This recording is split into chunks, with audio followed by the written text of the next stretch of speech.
Salve galera! Aqui é a professora Natália Beságio e hoje é o nosso primeiro vídeo do canal Vem de Humanas. Ai, que festa! Então aproveita, aperta o sininho aí, se inscreve, curte, comenta e compartilha com a geral. Hoje a gente vai falar um pouquinho sobre Brasil pré-colonial.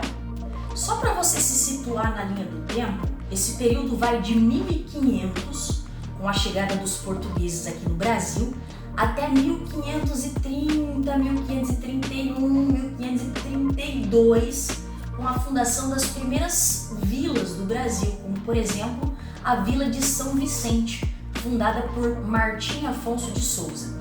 Você precisa entender que desde o século XV, os portugueses começaram as viagens marítimas para desbravar lugares desconhecidos e chegar principalmente no Oriente, nas famosas Índias, onde eles buscavam especiarias. Em uma dessas viagens pelo Atlântico, os portugueses vieram parar aqui no Brasil, mais especificamente na cidade de Salvador, na Bahia. E aí você vai ter o início desse período de colonização dos portugueses aqui no Brasil. Vale dizer o seguinte: quando os portugueses chegaram aqui, a gente vai ter uma espécie de choque cultural entre os indígenas, os nativos que já moravam aqui, e os portugueses. Imagina, os hábitos, os costumes, a religião dos portugueses era muito diferente dos hábitos e dos costumes indígenas. Então, por isso é que a gente fala de choque cultural. A gente pode dizer também que houve um choque bacteriológico. Nossa, professor, que palavra difícil. O que significa isso? Significa que, por exemplo, o que para os portugueses, para os europeus, era uma simples gripe, para os indígenas podia ser a causa de morte de centenas deles. Por quê? Porque eles não tinham imunidade a essas doenças trazidas pelos portugueses. Quando os portugueses chegam aqui, no Brasil se estabelece uma colônia de exploração. Veja bem, nós temos colônia de exploração e colônia de povoamento. São duas coisas diferentes, duas coisas distintas.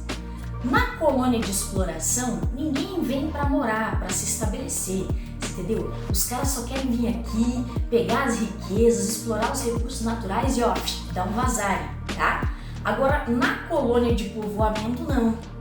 Essas pessoas vêm às vezes com as famílias, se estabelecem, ficam para morar. Então, de 1500 a 1530, que é o período pré-colonial, o Brasil foi apenas uma colônia de exploração. Quando os portugueses chegaram aqui, a gente vai ter um desejo desses portugueses de encontrarem aqui no Brasil alguma riqueza que eles pudessem explorar. Eu confesso para vocês que a primeira coisa que os portugueses procuraram aqui foi o ouro. Aliás, os portugueses vão levar quase 200 anos para encontrar ouro no Brasil. E aí, assim, nessa época, eu vou ser bem sincero, tá?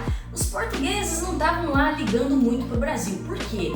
Porque eles estavam indo pro Oriente, estavam indo para as Índias, eles traziam especiarias de lá, e os navios carregados de especiaria davam muito lucro. Pra vocês terem uma ideia, era um lucro de até 700%. Então, nessa primeira fase do Brasil pré-colonial, os portugueses meio que vão deixar o Brasil ao Deus dará. Mesmo assim, a gente precisa dizer que eles encontraram aqui uma madeira bastante valiosa, que era o pau-brasil. O pau-brasil era valioso não só por conta da madeira em si, mas também porque os portugueses conseguiam extrair dele uma tinta vermelha, e isso era considerado uma raridade, uma iguaria na Europa. Então, nesses primeiros 30 anos, o que os portugueses vão fazer é explorar esse pau-brasil no nosso litoral. Aliás, gente, vale dizer que essa exploração do pau-brasil foi uma exploração sistemática, ou seja, em 30 anos, praticamente esse pau-brasil vai se esgotar do nosso litoral. E como é que os portugueses faziam isso? Quer dizer, como é que os portugueses extraíam essa madeira? Eles vão entrar em contato com os povos nativos, com os povos indígenas. E aí tinha duas formas de estabelecer uma relação com esses povos nativos. Ou eles faziam um sistema de escambo. O que é escambo? Escambo significa troca.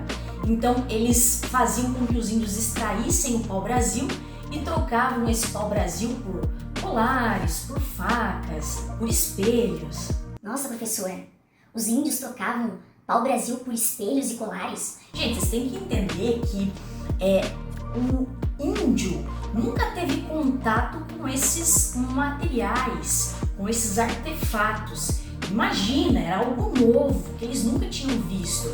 Eu, no lugar deles, teria feito o mesmo, tá? Então, esses índios faziam um escambo com os portugueses, extraíam o pau-brasil e trocavam por esses produtos. Ou então, os portugueses acabavam escravizando esses índios, escravizando e obrigando eles a extraírem a madeira. Vale dizer que nesse período os portugueses estabeleceram no nosso litoral algumas feitorias. O que eram essas feitorias? Era um local onde eles armazenavam a madeira, o pau-brasil, e onde eles carregavam os navios.